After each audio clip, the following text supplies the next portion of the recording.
पिछले भाग में हमने देखा कि कैसे रिया और स्नेहा प्रिया को परेशान करती है और प्रिया को चैलेंज देती है कि गेट से आने वाले पहले इंसान को उसको प्रपोज करना होगा। जब उस लड़के ने अपने सामने प्रिया को देखा तो उसने अपने आंखें दिखाए।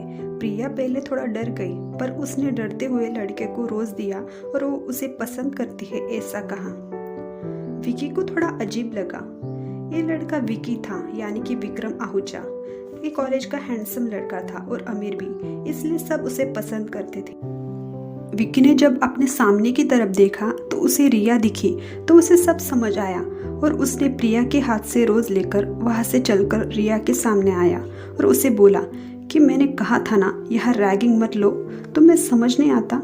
रिया भी अच्छे बनते हुए बोली, क्या यार, मैं तो बस ऐसे ही टाइम पास कर रही थी और इस लड़की से मजाक कर रही थी, पर इसने इसे सीरियस ले लिया तो मैं क्या कर सकती हूँ।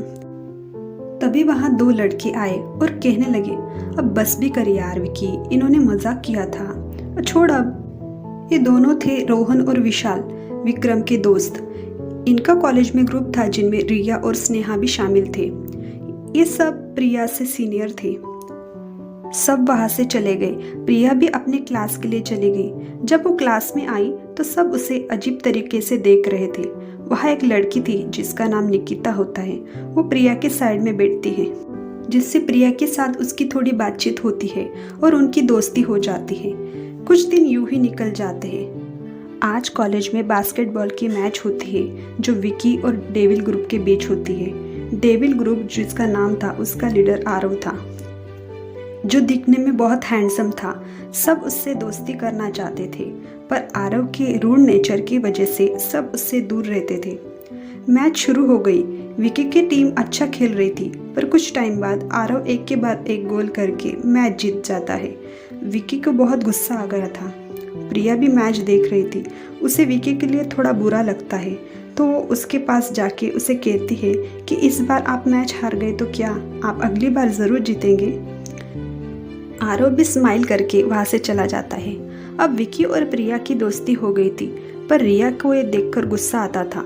आज प्रिया को कॉलेज के लिए देर हो गई थी। वो जल्दी जल्दी जा रही थी, तभी सामने से एक लड़के से उसकी टक्कर हो गई। लड़के ने उसे संभाल लिया। लड़का एकटक प्रिया को देखने लगा। प्रिया को थोड़ा अजीब लगा और वो उसे सॉरी कहकर चली गई। क्या हुआ आरव, तुझे तो उस अगली घर को ऐसे क्यों देख रहा था? सुमित कहता है, जो आरव का बेस्ट फ्रेंड था। पर ये सुनकर आरव को गुस्सा आ जाता है और उससे बोलता है, अगली बार अगर तूने उसके लिए कुछ भी कहा तो मैं तुझे नहीं छोड़ूंगा। सुमित डरकर हाँ कहता है। आरव को कुछ याद आता है। जब बचपन में उसके मम्मी पापा का एक्सीडेंट हुआ था और उनकी मौत हुई थी, तब वो बहुत अकेला हो गया था। वो किसी से बात नहीं करता था। तब वो अकेला पार्क में बैठा था।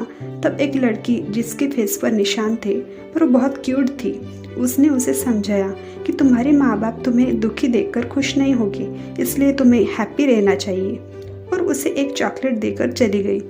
आरव अपनी यादों से बाहर आता है और कुछ सोचकर वहाँ से चला जाता है।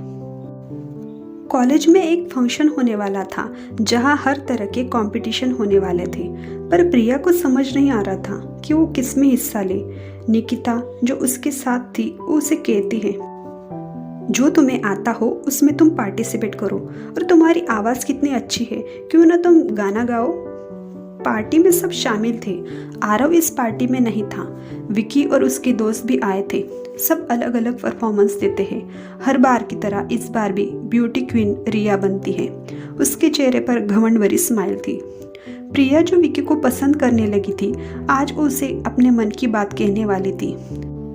बचपन से जिसने प्यार नहीं देखा था, किसी से अपनापन मिला जिस वजह से उसे विकी पसंद था, उसे लगा कि वो बाकियों जैसा नहीं है। उसकी बारी आई तब वो स्टेज पर जाकर बड़ी हिम्मत करके एक कविता सुनाई जो उसने विकी के लिए लिखी थी। कविता खत्म होते ही उसने सामने देखा। सब उसे देख रहे थे और थोड़ी देर में वहाँ हंसी से माहौल भर गया।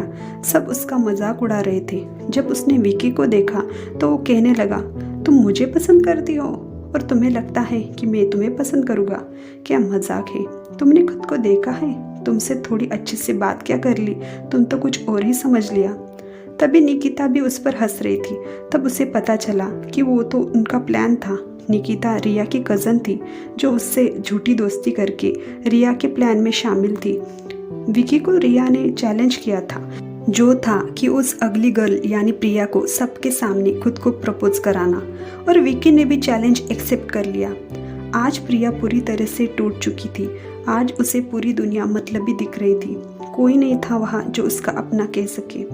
पर तभी वहाँ एक लड़का आया और उसने प्रिया का हाथ पकड़ लिया। कौन है वो लड़का? ये जानने के लिए देखते रहिए स्टोरी वर्ल्ड 365।